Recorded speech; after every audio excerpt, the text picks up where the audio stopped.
wouldn't be the first time, in the spirit of the Hegelian dialectic, where we see, the thesis lead to the antithesis. Welcome to Raising Questions, conversations about parenting in the digital age. I'm Mikey. And I'm Dee, and we're founders of Mevi, a new kids media platform that aims for less but better screen time. And I'm Koen, and to help ensure Mevi is based on the most recent insights, I talk with experts working across children's media to learn from their experiences. And who did you have a conversation with this time, Koen? I had a conversation with Michael Hirsh. He's the co-founder of Nelvana, which is the Canadian animation studio that is behind many children's TV classics. That's cool. Yeah, it's also somebody in our team is from Nelvana. What did you guys talk about? He has worked in animation and kids media for over 50 years, which means he also worked with all the major technologies in screen-based media. So, he started with hand-drawn animation and, ended up working with these modern streaming platforms.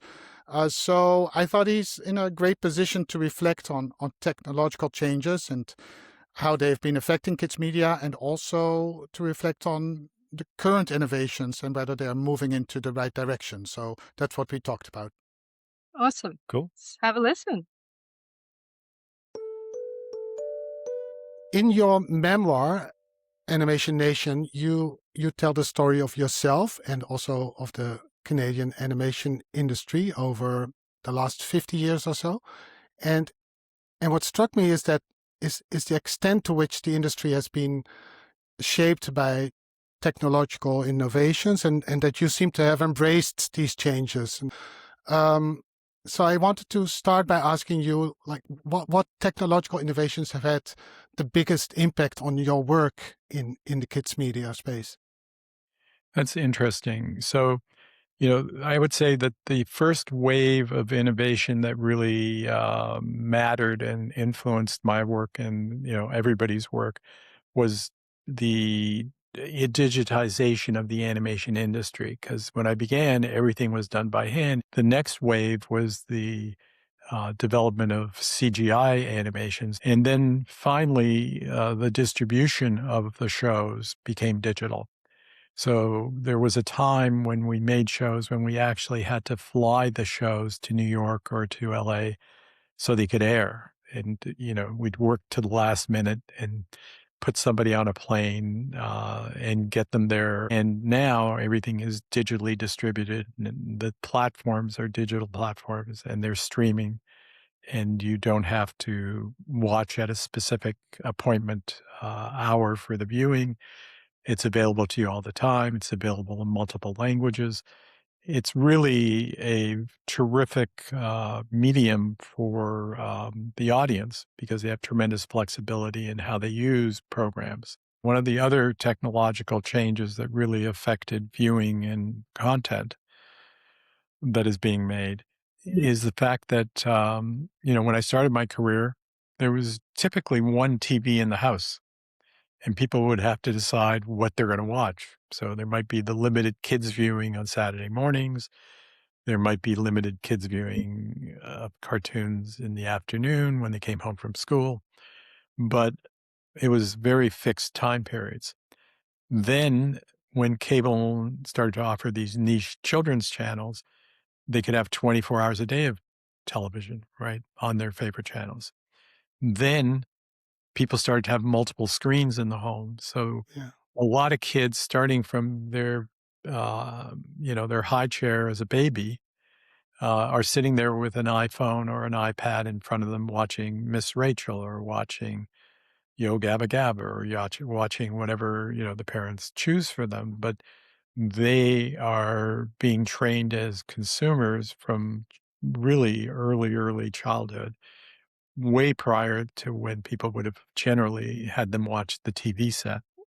So we talked about technological innovations, but what about the social and cultural changes that have happened over the last 50 years?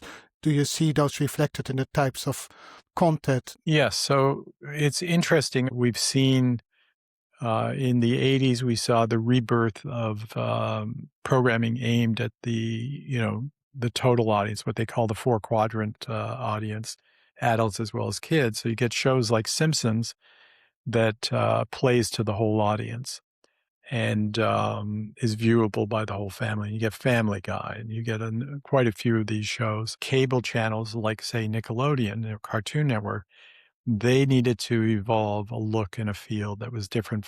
And so at Nickelodeon, they started to produce cartoons like Rugrats and Ren and Stimpy that were based upon the idea that kids were cool, and they changed the messaging, like kids are cool, parents drool. That was Nickelodeon. And so they created a different sort of audience spiel. There was an interesting moment after 9/11 where the audience was changed in the US by 9/11. Nickelodeon had been the number one children's channel up until that time. Disney Channel was number two, and Cartoon Network was number three. And because parents were frightened by the event of 9/11, and they wanted to create a sense of security for their kids because kids had watched these planes come into the buildings. There was distress and stress around that. You had Cartoon Network that decided to change their approach and decided to have more general offerings. You had Nickelodeon realize that they all of a sudden were losing audience because the kids didn't feel safe and the parents didn't feel safe there. And Disney Channel became the number one channel because it was the safest place to be. Can you So, explain that a bit? I'm not sure if I completely understand. Why were the other two channels seen as not so safe? so kids would go to Nickelodeon and they would hear negative things about their parents, right? They would hear how important they were, but they felt threatened. They wanted to feel secure. What I'm sharing with you is what has been shared with me by some of the network executives who were doing Mhm. research around that time, because there was this change where Disney became number one Oh, and Cartoon Network moved up to number two and Nickelodeon down to number three, because Nickelodeon was where they felt the least safe at the time. So, but it's an interesting story about the impact of real life and crises on the viewing patterns of the audience. that's so interesting. And more than that, it seems to be an indication of how an event like that can actually impact the general sense of safety and well-being of kids, right? Yes, absolutely. So looking at today's kids media landscape, do you think that innovation is moving in the right direction? So part of our problem is that we're living in a world that changes so fast that you can't even keep up with what's the next thing, right? Because it's a runaway train. You have an algorithm that tells you what to watch because, like on YouTube, it suggests the next thing to watch, right? And on Netflix and all the other streamers, they all suggest, oh, if you like this, click on this. So you have decisions and recommendations that are being made in this closed loop by an algorithm. And I think that changes, how we hear about things, how we learn about them, how we make choices. To some degree, we're giving up free choice to empower the algorithm. And the better the algorithm gets at choosing what you're going to want to watch, the more powerful the algorithm will be. I'm not a negative or doomsday person, but there is we've created a very difficult social situation. And you're the parent of a young child, and you know how hard it is to get them off of YouTube, which is why YouTube becomes more and more popular every day. And it's not just young children, adults are also, like I will watch a ton of stuff, not because it's necessarily my foremost thing to do, but it's become a pattern, a habit. Oh, I'll see what's being offered to me, right?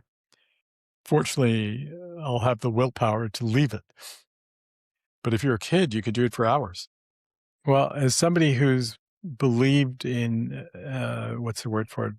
accepting innovation and, working with innovation, I think we can make it work in the right direction. Everything we've been talking about, the complexity of the impact on, young people and the audience in general, which includes adults, um, you know, has been incredibly more complicated and, in fact, has a lot of unforeseen consequences. It's kind of grown organically. And, you know, in because we're in a capitalist society, these channels, make money. They have to make money. So they grow by growing their audience and they grow by, building viewership and subscriptions. And that motivation is different than providing a value. Public television is decreased its audience and viewership, and they're trying to work with YouTube generally on a worldwide basis. You see channels that are partnering with YouTube to reach a bigger audience. And that's going to change what they do. So we're kind of in a paradigm where we're beginning to realize some of the unintended consequences of what we've built and where the industry has evolved. I am hopeful that there will be room for good dedicated kids channels. It wouldn't be the first time, in the spirit of the Hegelian dialectic, where we see, the thesis lead to the antithesis. So I could definitely imagine a time when people say, enough of this, we want this instead of that. And that's possible. Thank you very much for taking the time. It was a pleasure talking to you. Okay, great. Look forward to continuing this conversation because nothing is stopping. Everything is continuing. If you want to hear conversations with other experts, check out the blog on our website. That's media.com.